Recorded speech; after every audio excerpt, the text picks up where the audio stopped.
श्रोता नमस्कार आणि पुनश्च एकदा स्वागत educational talks with professor Milind Pande.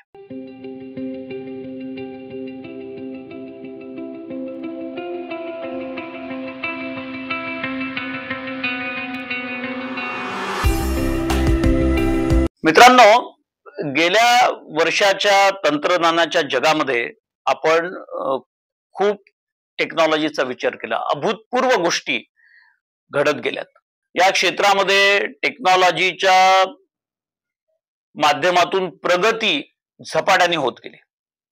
उत्तम उदाहरण म्हणजे 2023 हे साल artificial intelligence, chat GPT, generative AI, open AI, automobile इंडस्ट्रीमध्ये वापरली जाणारी ADAS प्रणाली, असे अनेक नवीन तंत्रज्ञान 2023 मध्ये आपण बघितले. आपण तुमच्याशी संवाद सुद्धा साधला. पण यावेळेचा फरक असा होता की या तंत्रज्ञानाने कामकाजाचे चित्रच बदलून टाकले. सामान्य माणसाला देखील याचा मोठा परिणाम होताना दिसून येत आहे. विशेष करून कृत्रिम बुद्धिमत्ता किंवा जनरेटिव्ह एआय यामुळे कामकाजाच्या ठिकाणी मोठ्या प्रमाणावर बदल घडून येत आहे. आघाडीची सोशल नेटवर्किंग कंपनी असलेली जगप्रसिद्ध लिंक्डइन यांनी गेल्या वर्षी म्हणजे आता 2023च्या ऑक्टोबर मध्ये एक अहवाल सादर केला आणि हा गेल्या वर्षीचा असला तरी फ्युचर ऑफ वर्क कसं असणार आहे येणाऱ्या काळामध्ये याचं एक उत्कृष्ट उदाहरण आहे. फ्युचर ऑफ वर्क कसं असेल याचं प्रतिबिंब या अहवालामध्ये दिसून येतं. खास करून लिंक्डइनने केलेला जो सर्वे आहे त्याच्यामध्ये 29,000 व्यावसायिकांशी त्यांनी संपर्क साधला, त्यांच्याशी ते बोलले, ज्यामध्ये HR व्यावसायिकांचा देखील समावेश होता.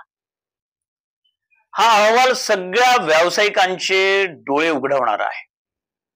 या अहवालात असं म्हटलं आहे की एआयचा वापर हा कामकाजाच्या ठिकाणी होणाऱ्या बदलांना अधिक झपाट्याने गती देत आहे. रोजगार किंवा जॉब्सला लागणारे कौशल्य हे 2030 पर्यंत किमान तब्बल 65% बदलणार आहे.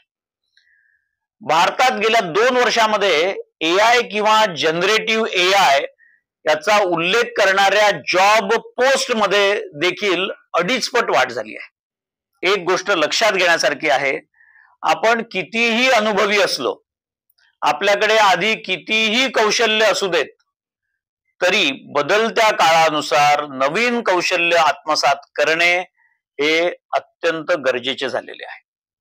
भविष्यासाठी सज्ज व्हायचे असेल तर एआय आणि अशा येणाऱ्या नवीन तंत्रज्ञानाबद्दल फक्त माहिती असणेच नव्हे तर त्याचा वापर कामकाजाच्या ठिकाणी कसा करता येईल याचा विचार करण्याची आणि शिकण्याची वेळ आता येऊन ठेपली आहे. पुनश्च भेटू पुढच्या भागामध्ये. नमस्कार आणि धन्यवाद.